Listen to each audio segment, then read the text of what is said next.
多嘢睇啊！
叫爸爸媽媽落啦。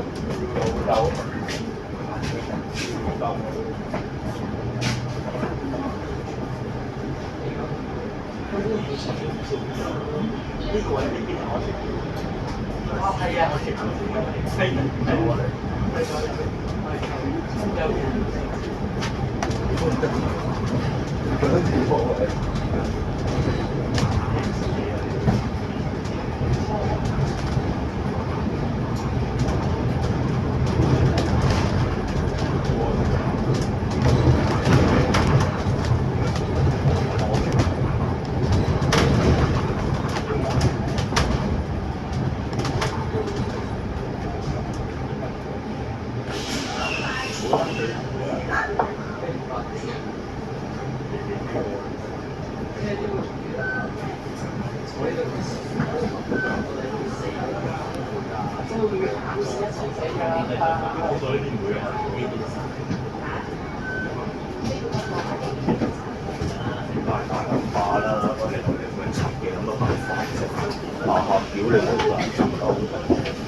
喺前面啊，喺前面嗰個座位上。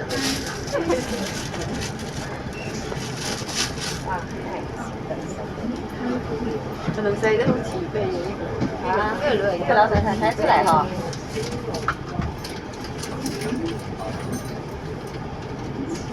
因為忙到咧，我同佢曬嗰啲中北面紗都冇時間。冇關係嘅，冇關係。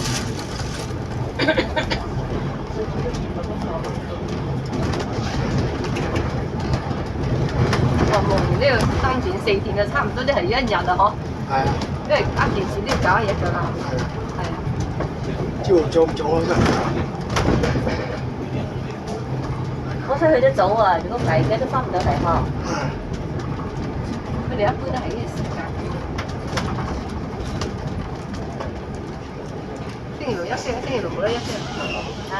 星期六有冇休息？我啊，星期六仲要讀經啊？係啊，星期六就係6、7。即係阿華女嗰啲。未出嘅就係21。我睇下手機先。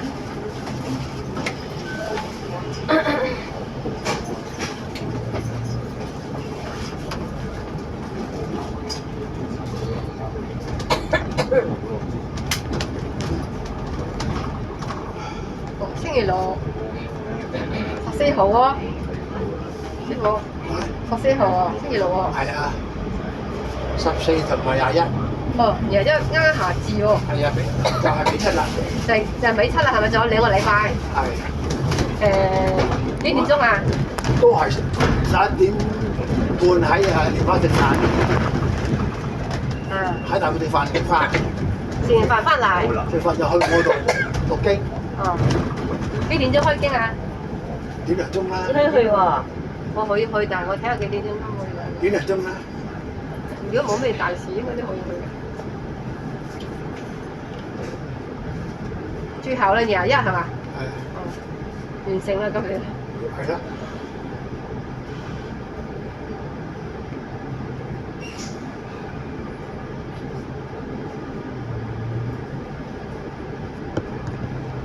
我唔使大約得啦，買幾個禮拜應該唔使去咁樣入去。大跟住喺大埔呢度有車，即係出嚟嚟坐地鐵翻去嗬。嚇？你到時得唔得？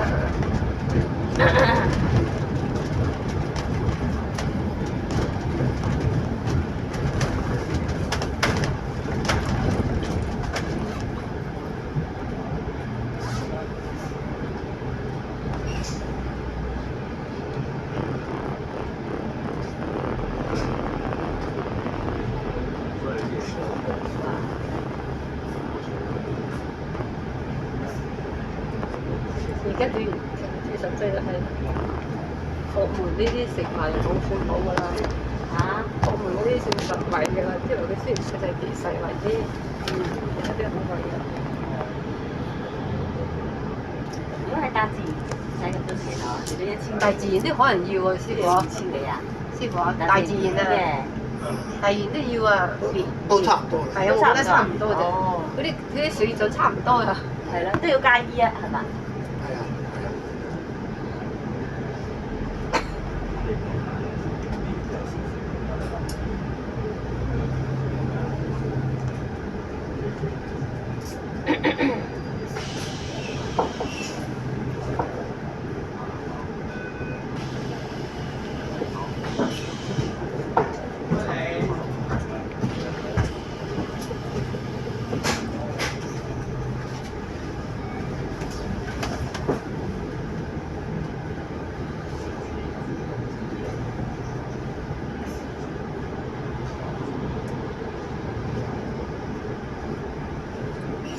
呢間你啲好熟啦嗬，生低嘅水肉館你又好熟啊？好熟啊，同個老闆都行得夠。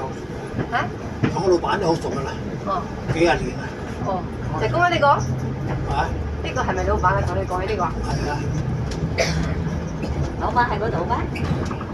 咁啊，師傅話一個老闆講嘅，好似係。佢個老即係以前佢個老就係個老豆開噶嘛，喺北角開噶嘛。哦。呢間分店啊，2間。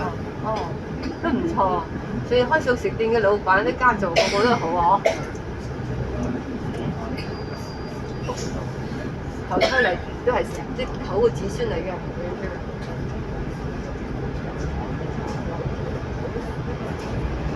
喺度做呢啲人都好舒服啊，係咪先？係啊，冇錯。冇呢啲嘢啊，係啊。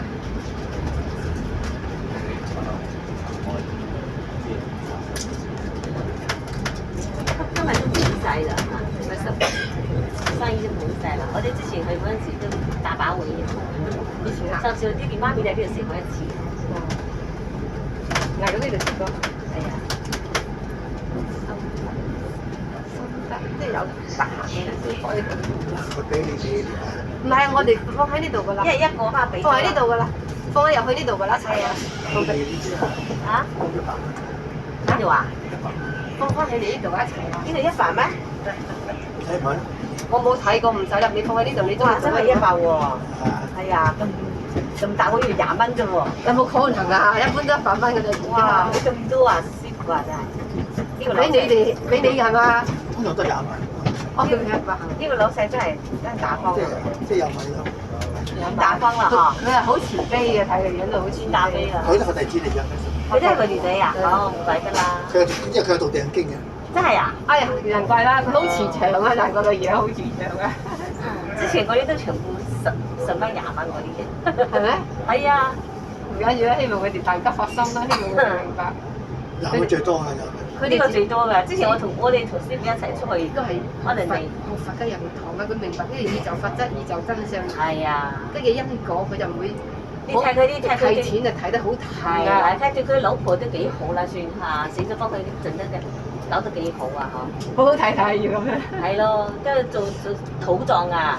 喂，可能佢都有90幾歲喎。人哋一般都係紅燒嘛，佢土葬嘅喎，嗬。土葬真係好難得啊！而家。揾塊地都唔容易啊，係咪？第日輪到佢都係土葬啦。嚇？第日輪到佢都係啊。邊個啊？佢都係會土葬，因為佢都係，佢都差唔多。因為有福先得咯。係啊，到時佢個仔幫佢都係用呢個方式啊。冇錯。哦。可能交大咗啦，係咪啊？哦，原來咁嘅。但係佢個地買咗未啊？買塊地嗰度喎。買晒，整咗晒嚟啲。哦，即係兩個哇！其實呢塊地就係佢哋㗎啦。你有冇見到啊？嚇！即係我哋去呢度左右隔離呢啲。隔離嗰個係咪佢㗎？隔離嘅。好似咪係啊！佢個老婆一齊㗎嘛。咁啊買定晒整咗晒。土葬係貴過火葬係嘛？土葬係佢按照人間嚟講係最好嘅，但係而家冇辦法，你城市只有夠用呢啲方法啦，係咪先師傅？啊！佢點解唔揀火燒咧？哎呀，咁人哋中意你點可以話可以咁樣嘅咧？火葬係最好，即係佛得火葬，最衞生。火葬咪得，最好嘅。最好。佛教我哋冇錯，佛得火葬。哦。但係佢點解有揀土葬咧？咁佢有地皮啊嘛。中國人嘅有中國啲傳統。哦。佢唔係中國人嘛，佢係香港人㗎。佢哋咪中國嘅咩？香港咪中國嘅咩屬豬？都傻傻地嘅啫。哦。你真係阿彌陀佛。一個佢地球。唔係我意思係，佢講土葬一定係要軟嘅，係嘛？咁你有個姻緣，有一個福德先得咯。哦。你乜嘢都冇，你咪有求其啦。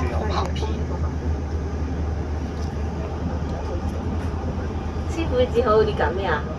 你都係揀咩啊？揀火定係燒啊？哎呀，師傅搞住世間啊，阿彌陀佛。因為我火葬咧，即係攞骨灰曬個山頭得啦。真係啊？你唔使土咩？土都可以嘅。師傅啊，搞住世間度眾生啊！啊，真係啊！我哋都係買一個咁大嘅棺材幫你燒佢，然之後咧就火化。棺材買紙棺材買最平嗰隻。啊，買10萬同佢一樣。師傅你咪呢個弟子真係阿彌陀佛嚟啊！即係激死啊！嚇？唔係。阿彌陀佛。我諗咩嘢講咩嘢嘅，係咪？我冇咩先識嘅，冇咩。我啲話有師傅搞住世間救度眾生，超度眾生啦，你就小長命都得啦，都好難。係啊。嗨！我真係好少乜得阿彌陀佛啊！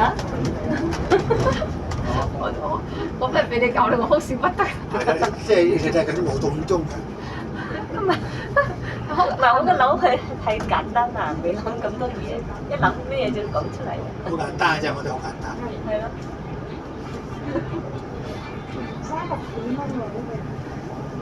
你而家喺世間話咧，個師傅咁都好難嘅，但佢幫到啲親人，超度啲親人去見到世界，唔使喺受苦嘅，知唔知啊？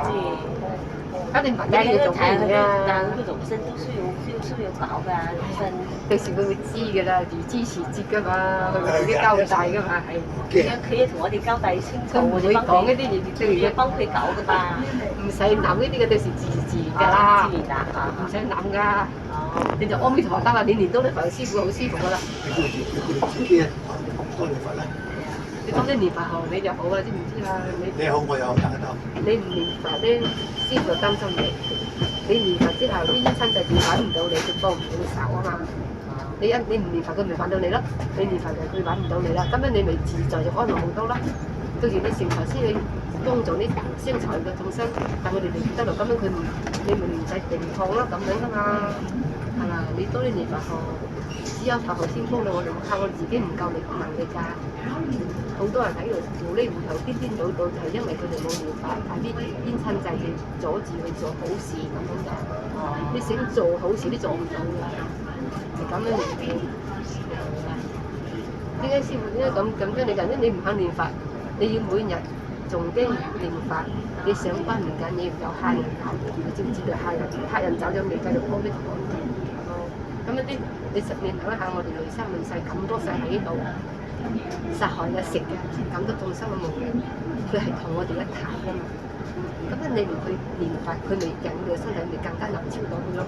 好痛啊！佢引我哋嘅身體，我哋冇感覺，但係佢出嚟我哋就好痛嘅。因為佢同我哋生生世世有血緣關係，冇血緣關係我哋食唔到佢嘅，梗係食嘅殺嘅，呢啲全部我哋嘅父母兄弟姊妹。佢只不過係變咗雞鵝鴨魚，所有嘅生靈其實同人係有關係㗎嘛。佢哋之前都係人，但係佢唔知道佢食咗隻雞，下一世嚟去變雞俾人食翻，呢個係條六道咯。你多啲念佛，多啲念佛，你咩事都冇，就咁嘅樣嘢啦。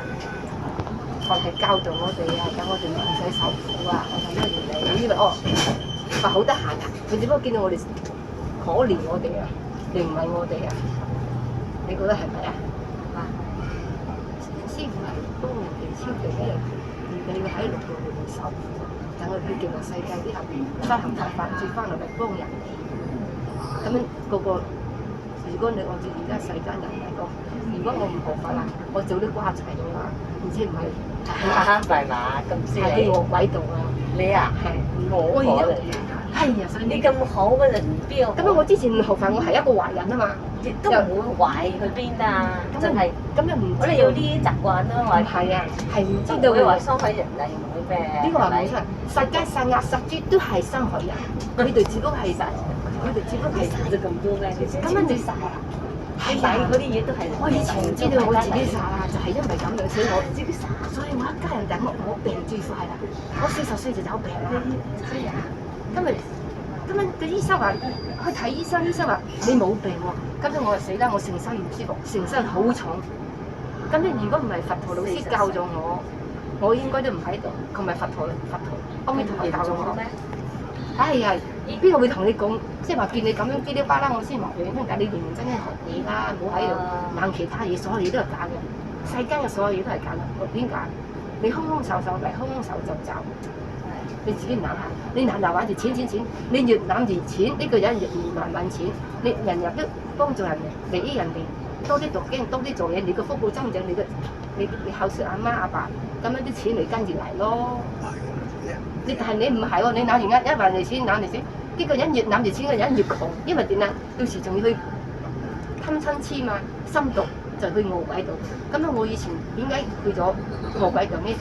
我貪著。係隻衣服買好啲衣服同塊錢，所以我就去呢度。去到門口嘅時候，俾佛陀老師拉我翻轉頭。咁樣係佛教咗我啊嘛，所以兩個佛陀實得好慈悲，都唔捨我哋去受苦受難。親人正常嘅，女人不嬲都親。係啊，梗係唔知行錯路啊！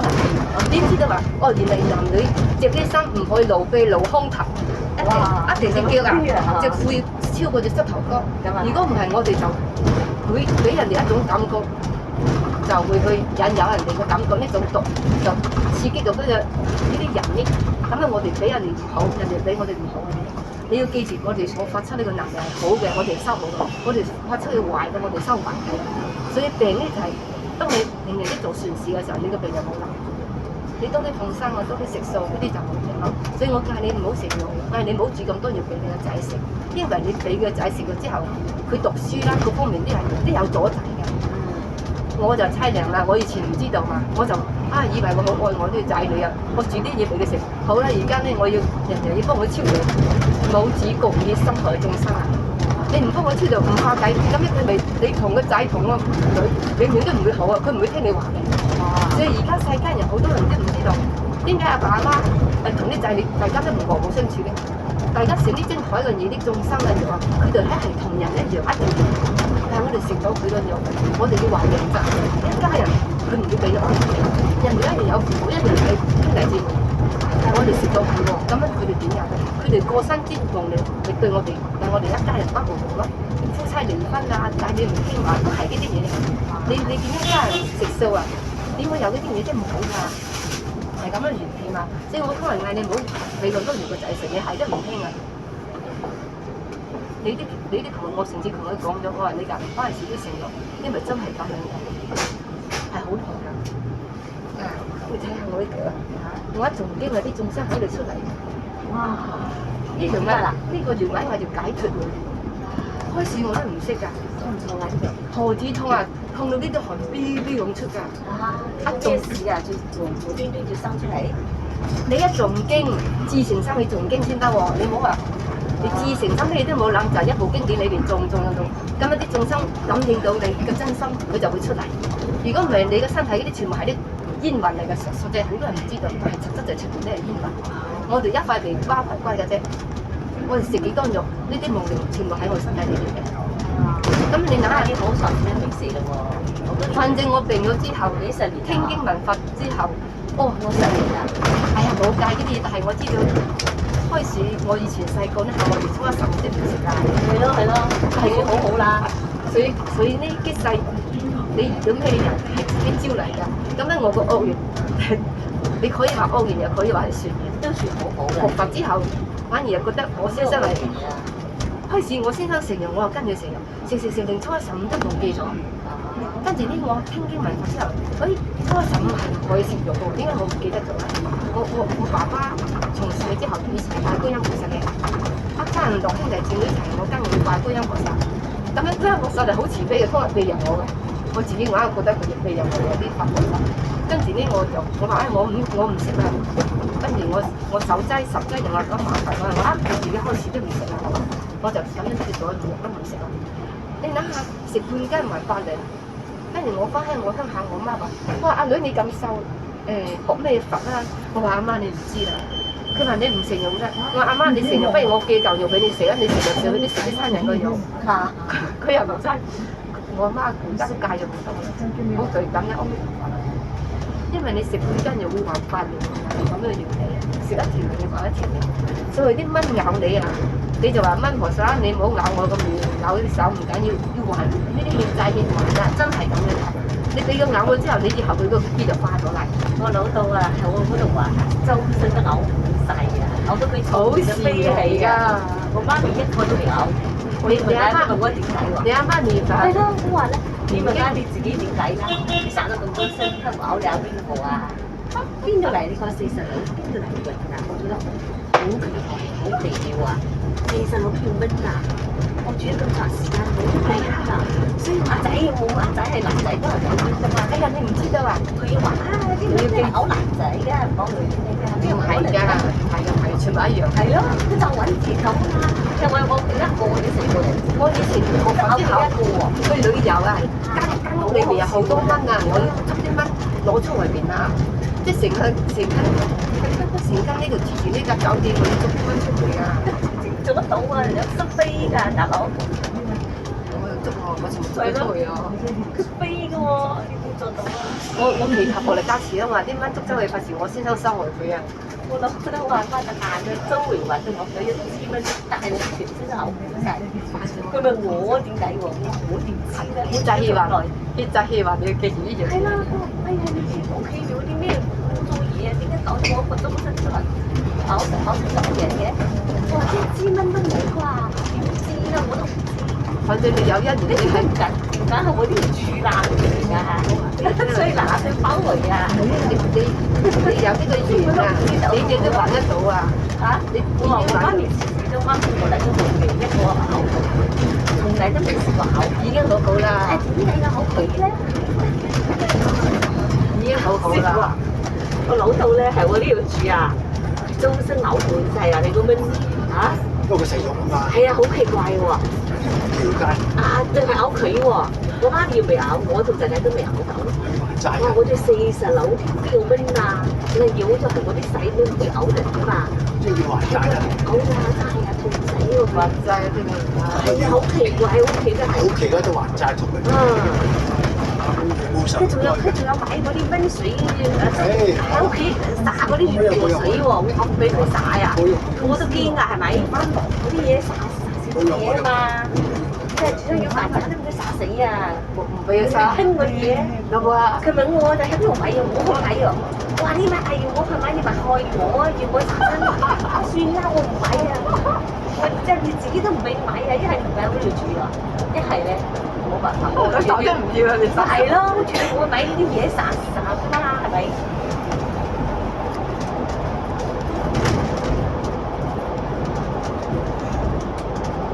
自作自受。嚇！佢做到啲咩咧？實生咯，實生咯。係以前喺屋企啊，真係我呢度未散過。不過咧，佢成日咧幫仔仔買嗰啲肉魚啊、油啊俾佢食。你睇啲藝冇買啊！你成日都買唔係愛酸嘅，係做咩加重佢注意？係咯，整嗰啲魚啊！你可以話俾佢聽，你話阿爸，你唔知學法咯，唔好嗌你個孫食咁多魚啦，到時我好難搞㗎。佢話幫佢補充營養喎，有需要㗎。你睇我哋一日師傅都冇得食乜嘢啦，咁你一樣整得幾咧？係咯，我又冇話你翻嚟啦，我都未幫佢買呢啲嘢，阿仔仔呢樣作咗佢唔食都嘅。你唔好話佢瘦嘅，係咪？你下次你哋邊個就我次次帶佢出嚟，你哋邊個話佢瘦咗？從來未瘦過啦。瘦啲好啊，冇辦法。係啦，瘦都仲好。跟住咧，你唔好佢成日佢喺呢度低咗3個多月，仲3個都要幫佢搞嗰啲乜嘢，所以咧啲蚊難得都咬佢。其實都唔係蚊嚟嘅，真係冇蚊㗎，唔知係咩嚟㗎。你下次嗌佢，你話爸爸你。即係可能咧，即係要用呢啲嘢咧，特登係趁飯鬼嘅。我整呢啲嗰陣俾小朋友食啦，冇錯啦，冇錯啦，冇錯啦。係咯，我整啊，你仔整嘅話，好嘈啊，我哋係咁嘅。好嘈啦。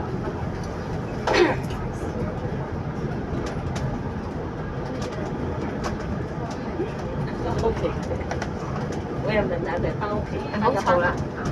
翻到我鄉下係咪要俾咬佢？又問下佢，我未問啦。我睇下先。下次唔敢過嚟啦。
車係咪喺上水啊？先哦，去邊度？嗰個島港，島港。跟住先去啦。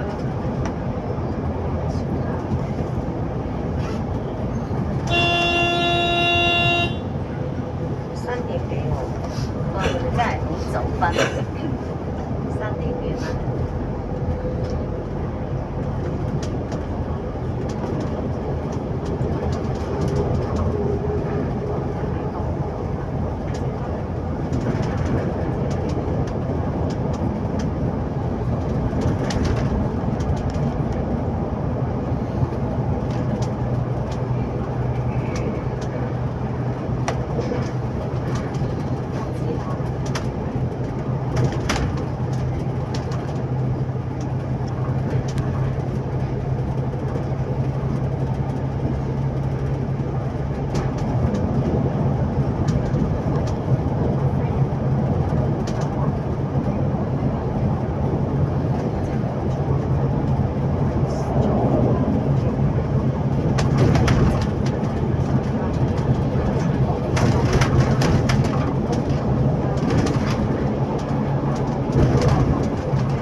你回康擺啲嘢，你做咩浪費錢？你呢啲食得多啦，生果啊，買薯條啊，佢啲人嚟煮餸啊，買嘢都 OK。啱啱今日放假，而家做咗時間，我就將喺等店中心嗰度回康擺啲嘢翻嚟，你同哦。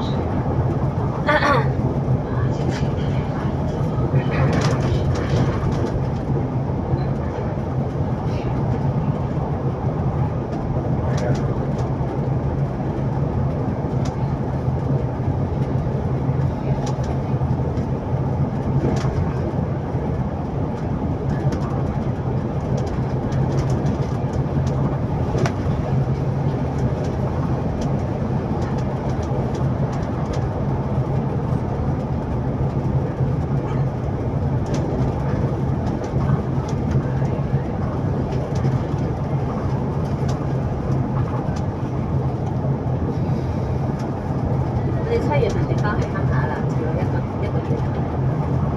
7月中過嚟佢翻嚟，翻幾個月？即係9月份翻嚟咯，翻去1個多月。你放暑假啦嘛？翻去我成日都有，或者收翻啲身體健康啲㗎。啊？收翻啲身體健康啲。真係啊？點解嘅？冇乜大。翻嚟鄉下喎。反正冇食咁多做嘅，做嘅。哦，你啊，你見到佢，你幫我同佢講。咁你聽有咩用？你同我顛倒過嚟，我話咁你又係都要煮啲嘢俾佢食，咁有咩辦法？呢個我講冇用，我嘥咗我啲偷食。我幫佢煮嗰啲呢個蔬菜，我唔買嗰啲嘢嘅，我都唔敢買嘅。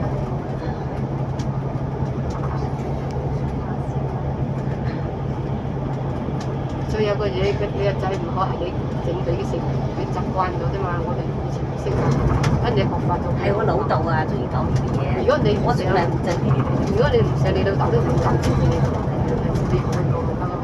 因為你食得好，你就要我就要用呢個方法，真係好辛苦，我自己知道。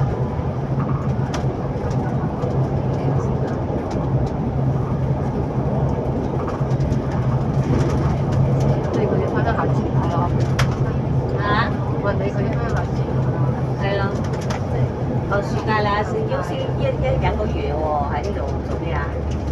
有好多嘢做啊，我哋做啲研發。所以就係翻去鄉下，就去喺鄉下玩咯。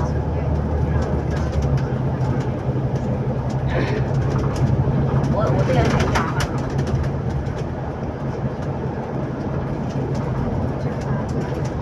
本身係想媽咪話有師傅同我哋一齊去鄉下玩一段時間就翻出嚟，但係師傅係啱居佢唔到，佢哋走嗰陣時先上有師傅，你估住我哋一齊翻。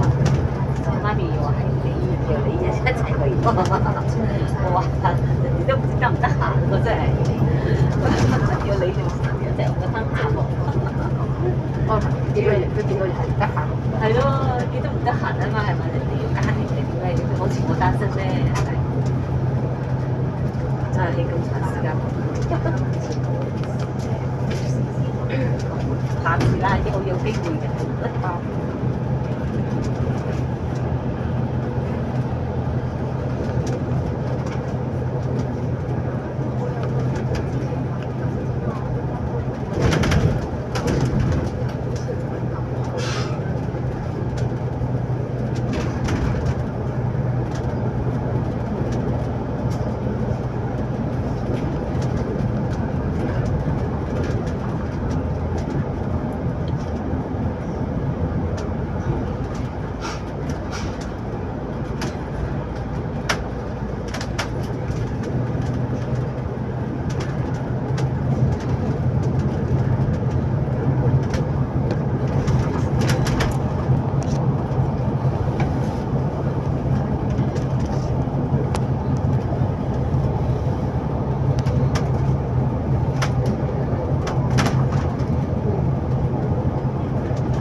其實咧，嚇落車咧啊！坐兩個站，多兩個集啊！一個站啊！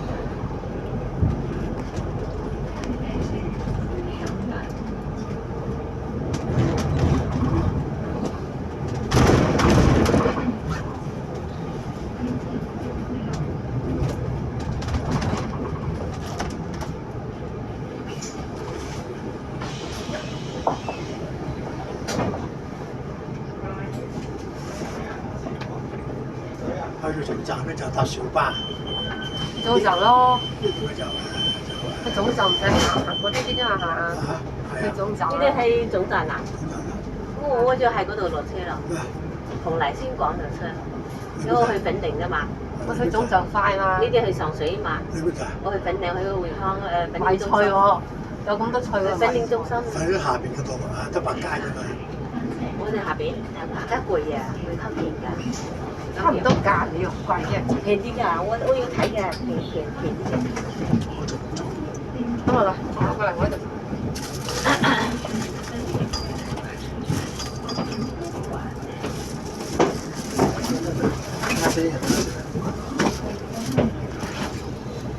你落去啦，我哋到總站啊。我走落去先啩。落去啦，我落去啦。啊，你落去？我你喺邊度落車？我呢度落啦係嘛？係啊，同麗仙館啊。你唔係話下你咪去上水啊？去城市好啲。去上係嘛？啊，呢啲去上水。好，拜拜。喂，呢度喺邊度啊？你攞咪去啦。呢度去食啊？唉，係，我咪。好鬼浪費人㗎，你見下佢顛倒。下次你唔使幫佢攞啦，因為佢哋唔食啊，佢阿媽話佢唔食呢啲菜。顛倒嘅人真係麻煩，冇福報，都唔使識福嘅，食啲薯條，好鬼浪費。阿彌陀佛算啦。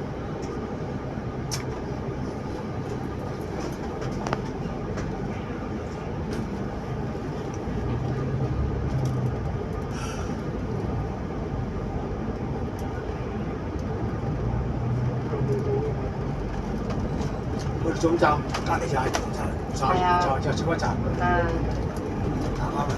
冇所謂喺邊度就呢條方便啲嘛嚇，唔使你行咁遠。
坐埋一齊，你有冇用電筒？我開嚟講。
啱翻到嚟呢度幾好喎，神啊嘛！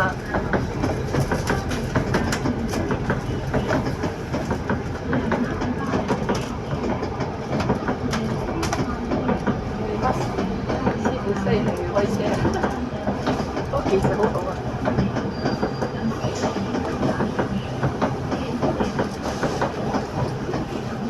兩個。